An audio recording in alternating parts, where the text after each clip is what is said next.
राजा बनने की क्वालिटी किसमें, कैसे डेवलप करें? मैंने कहा डेवलप क्या करना है, महाभारत देखो, Bhishma Pitamah talented but half hearted, कि पापा कह रहे हैं आईएएस देना है इसलिए दे रहे हैं। कहा सफलता के लिए, जीत के लिए क्या करना चाहिए? मैंने कहा महाभारत देखो।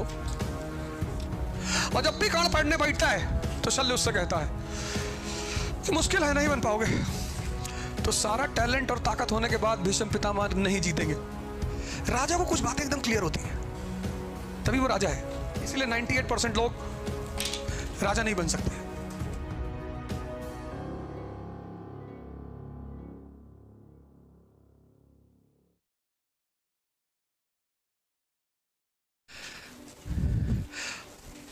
ये जो राजा है ना, राजा, सुन लो, राजा को कुछ बातें एकदम क्लियर होती है, तभी वो राजा है। जितना भी आदमी ऊंचाई पे बैठा हुआ है, जितना भी कैपिटलिस्ट क्लास, अंबानी,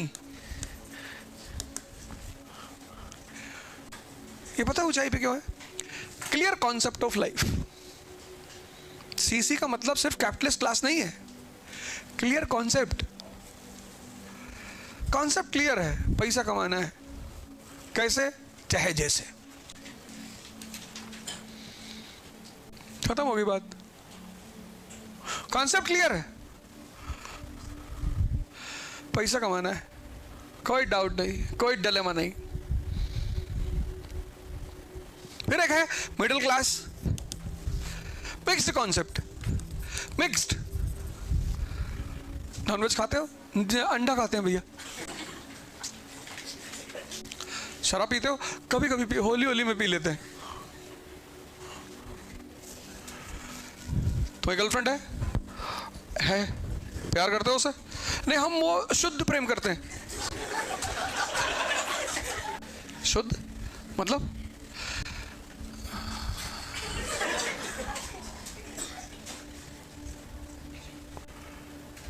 जैसे ही इसका कॉन्सेप्ट क्लियर होता है, ये तुरंत यहां पहुंच जाता है। एक है working class, people without concept. Concept है ही नहीं, कहता भैया पैसा भले नहीं कमाए,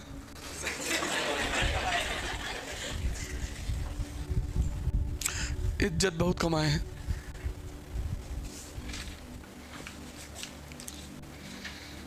इसके पास एक संपत्ति है, इज्जत।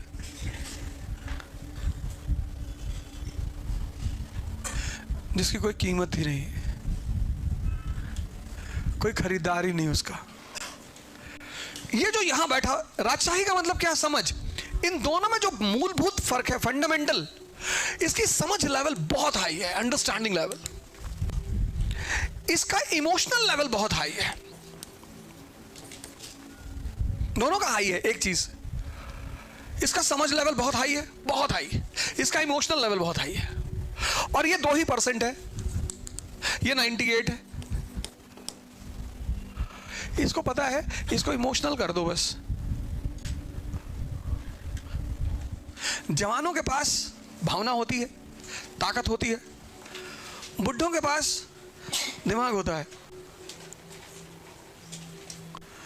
और भावना और ताकत दिमाग से हार जाता है। इसीलिए 98% लोग राजा नहीं बन सकते।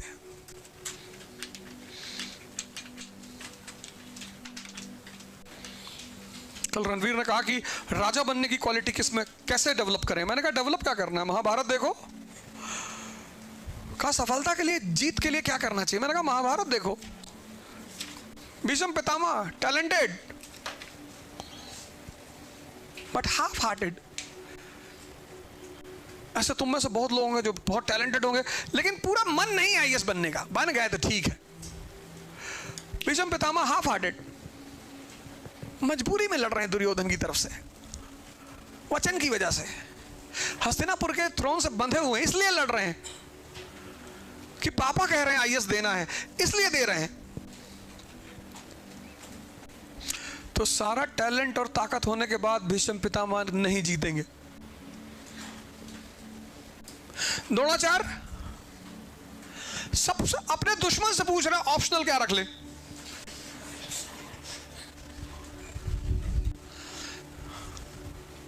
द्रोणाचार्य अपने दुश्मन से पूछ रहा है, दुश्मन से, कि भैया ऑप्शनल क्या रख ले। वो समझ गया कि इसको ऐसा ऑप्शनल बता दो कि खत्म हो जाए। कर्ण शल्य के रूम पार्टनर हैं, शल्य उनका चैरिटियर है। शल्य, कर्ण जो है वो शल्य के रूम पार्टनर है, और जब भी कर्ण पढ़ने बैठता है तो शल्य उससे कहता है कि मुश्किल है, नहीं बन पाओगे, तो देख लो एक बार, देखे बनोगे नहीं। वही कर्ण को पलट के 2-3 फाइट मारना चाहिए खींच के। शल्य मतलब संदेह, डाउट, और कर्ण मतलब कान।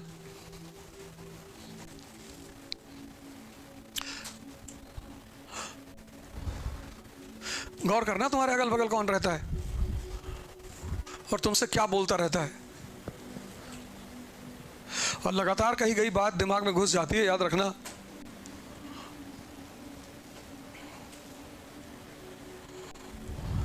लगातार कही गई बात दिमाग में घुस जाती, बच के रहना। और ज्यादा रूम पार्टनर परेशान कर रहा है, खेल दो उसको, मना करो पहले, एक बार समझाओ कि मत कहा करो ये सब बातें। ना माने कि हम तो करेंगे, तब तुम्हारा टैलेंट,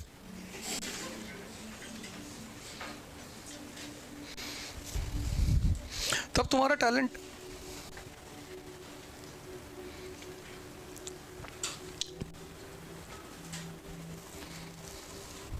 हमको लोग देखते हैं, हमारे फ्रेंड्स कहते हैं, अरे भैया तुम बड़ा मजा ले रहे हो, और ये है वो है। सर ऐसा कोई हफ्ता नहीं बीतता जब कोई धमकी ना दे। ओ तुमने उस वाले वीडियो में ऐसा बोला है, कोई मेल कर रहा है, कोई गाली लिख रहा है, तेरे को अपन देखेगा। तुम आएगा इधर महाराष्ट्र, तेरे को देखेगा अपन।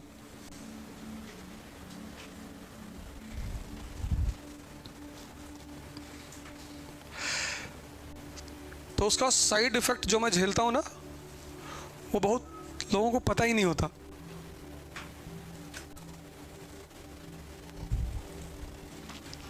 एवरी डे लोगों को बस एक चीज दिखाई पड़ती है, ऐसे तुम भी एवरी डे चुनौती झेल रहे होगे। हर दिन एक बार तुमको लगा कि यार मेरा सिलेक्शन नहीं होगा, बस उसी वक्त खड़े हो जाना है तलवार उलवार लेके। एक बढ़िया सा वो ले लो, वो जो जिसमें सामान को पैक वगैरह करते, व्हाइट कलर का होता है, फोम, फोम होता है ना, फोम होता है, फोम, हाँ, थर्मोकॉल, थर्मोकॉल ले लो बड़ा सा, उसको आदमी के साइज में कट कर लो, चेहरा वरा बना लो, उस पर लिख दो IAS, और जब भी तुम्हें डराए निकाल के चाक दाब घुमा दो में से। तो तुम 20वीं बार देखोगे कि नहीं डराएगा। अपनी साइज का ले लो थर्मोकॉल, लगा लो। सब्जी काटने वाली है ही घर में, कोई देखने ना पाए,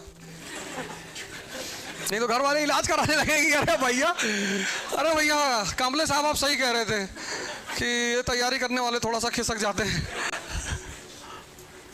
वो एक चैनल है ना रणबीर इलाहाबादिया, कल मेरा शो था उसके साथ मुंबई में। हा?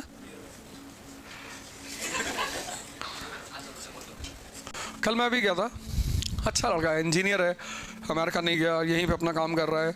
उसने कल मुझसे इकोनॉमी पे बात किया। अभी तक मैं चैनलों पे जाता था तो लोग, अरे आपने वहाँ गोली, आपकी गर्लफ्रेंड फलाना। उसने कल मुझसे एजुकेशन पे बात किया, इकोनॉमी पे बात किया, पॉलिटी पे बात किया, IR पे बात किया, जियो पॉलिटिक्स पे बात किया। मुझको बोला सर आपको सब आता है? मैंने कहा मैं रट के आया हूँ। नहीं ऐसे कैसे रट सकते हो सर? यही चीज तो मैं तुमसे कह रहा हूं खाली हाथ चलते बिना पैसे के, अपने जेब में पैसा नहीं रखते, अपने साथ फैजल जैसे लोगों को रखते हैं।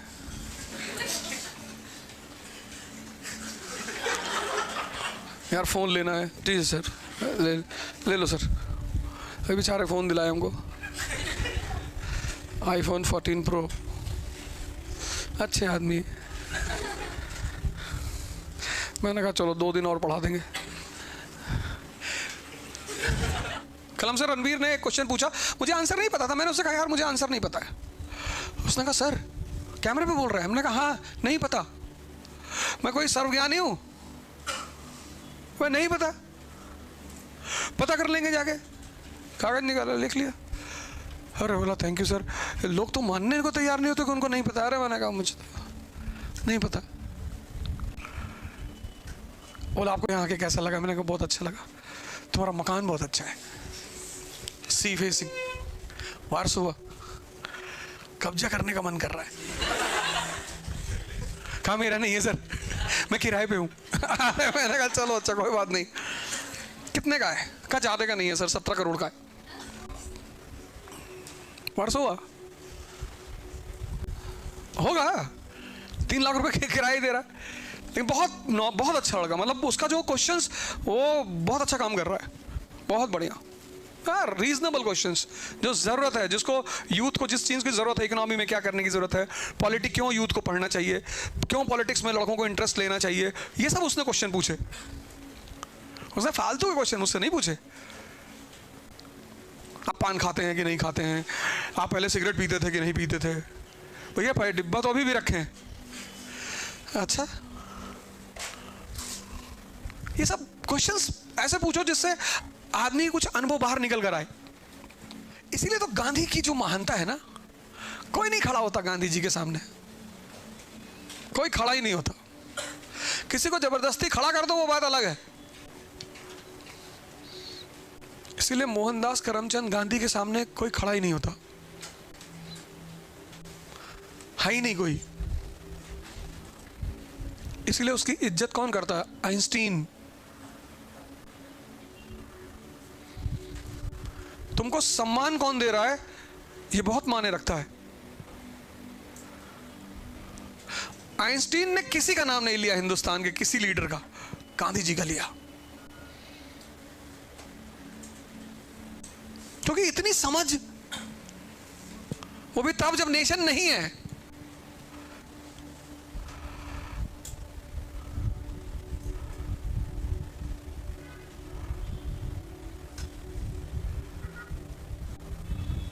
वो भी तब जब नेशन नहीं है।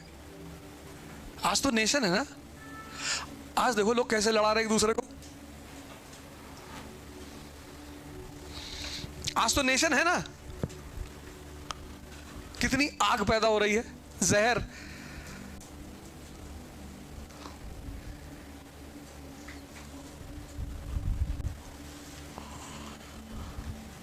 और जो बेचारे अनपढ़ उनको छोड़ो, पढ़े लिखे, वेल एजुकेटेड,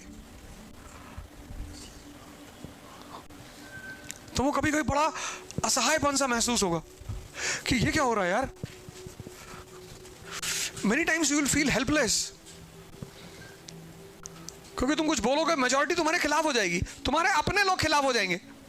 अपने कानपुर में ही इकरा आईएएस है आपकी बेहतर तैयारी के लिए पूरी तरह तैयार। इकरा आईएएस में ना सिर्फ देश के रिनाउंड एजुकेटर ओझा सर का गाइडेंस मिलेगा, बल्कि दिल्ली के बेस्ट फैकल्टीज द्वारा प्रेपरेशन कराई जाएगी। तो अब और क्या चाहिए यार। इस क्रिकेट सीजन सिर्फ अपनी फेवरेट टीम को ही मत जिताइए, अपने करियर की पिच पे भी खुद की जीत का परचम लहराइए। इकरा आईएएस बाय ओझा सर लाए हैं यूपीएससी, आईएएस और पीसीएस की प्रेपरेशन के लिए न्यू ऑफलाइन बैचेस, जहां आप ज्वाइन कर सकते हैं NCERT basics, GS pre cum mains foundation और crash course. Iqra IAS by Ojha sir हैं अपने कानपुर के 9 नंबर क्रॉसिंग के पास शारदा नगर में।